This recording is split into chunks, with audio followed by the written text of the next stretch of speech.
So these Eagles, they've won now 6 straight games. They're first in the NFC East, but would they be where they are right now without the addition of Saquon Barkley in the offseason? They wouldn't even be close. I mean, Glenn, this guy does everything. What I love about him as a back is he's not just a power guy. He's not a speed. He's not a finesse guy. He's everything. You know, he can sit here, play in and play out. He can get your tough yards inside the tackles. The burst and the speed, he can get it going outside the tackles. Catching the football, as you're watching here, I mean, this is just a check down, and he makes just an incredible play, game-changing, out of nothing.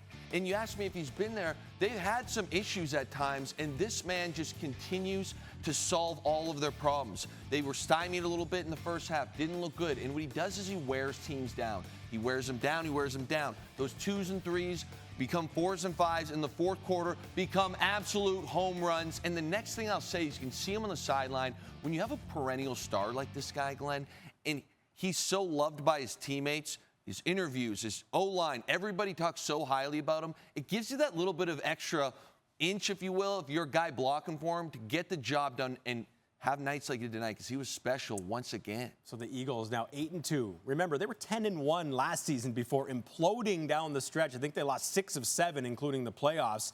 But is this year's version good enough to finish the job and win the Super Bowl? Glenn, I have some concerns. You know, Saquon has been unbelievable, but where I get a bit nervous right now is the football play of Jalen Hurts. I think as an athlete, he's phenomenal. He can throw the ball extremely well. He can run. The brotherly shove obviously works. But if you look at some of the plays early in this game, especially on third down, where they need this guy to just execute. And here's one very early. And you look at this.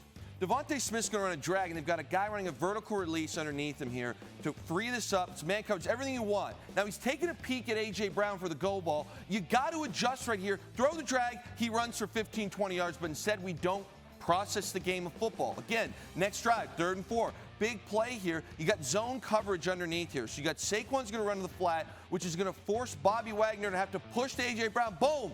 Paint him with the ball, but instead we're looking at Dotson on the other side. It's a bang-bang play. Shouldn't happen. You should be able to sit here and say, okay, I know the coverage. I know exactly what's going on. Kellen Moore, the OC, dials these plays up. And now you look at this route concept. This is an unbelievable route by A.J. Brown. Boom. He sells a go. It's a go comeback with a switch release. That play is going to take a little longer to develop. Again, 3rd and 4. Jalen Hurts. I know the pocket's collapsing, but you got to hang in there. You got to. No, we can't bail there. Now our feet aren't set. Now we throw it out of bounds. These moments, Glenn, that's when you need plays. And you mentioned something when that board came up. The Detroit Lions. The Detroit Lions are not going to be stymied like the Washington Commanders were against this defense. They are going to score points. Right. And if that matchup comes in the playoffs, Philadelphia versus Detroit, Jalen Hurts has to make those plays. Those are not that complex. So I do get a bit worried about this team when you put them up against a juggernaut like Detroit. All right, from one quarterback to the other, Jayden Daniels came into this game still as the favorite to win Rookie of the Year, but he looked quite human in the Thursday nighter. What did you make of his struggles? You know, it was a stark difference from what we've seen all year. I think what's impressed everyone with Jayden Daniels is how comfortable he's looked in the pocket. And you talk about processing the game for a rookie, he's just been very comfortable going through his progression. And tonight you did not see that. He looked wildly uncomfortable. And again, you go down to 3rd down. This was the first drive of the game. This is never open and could have been a great pick here. So that was a bit of a strange decision to make early on. And if you watch him here and what he's doing, he's just staring down receivers, and there's no flow to his game. And here's another one where his feet, if you look at his feet here, it's never set. He's throwing off his back foot. He looks uncomfortable. A 3rd down and 5 again.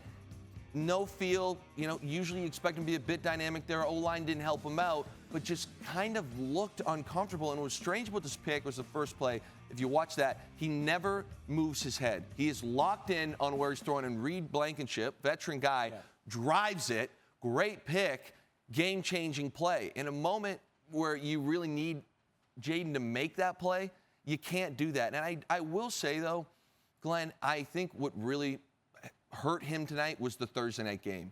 As a rookie, that is a lot to sit there, play the Pittsburgh Steelers, and then in 4 days later have to cram an entire week's installation, get going against a defense that is humming right now, the Eagles and Vic Fangio. A division game. Go on the road in a tough environment and perform. Now, you'd like him to be able to do that, but I get as a rookie, there's a lot of things stacked against him. Overall, though, the Commanders, we were talking in the newsroom a couple weeks ago. I thought a little bit of smoke and mirrors. They beat the Giants twice. They had the Hail Mary against Chicago. They beat Carolina.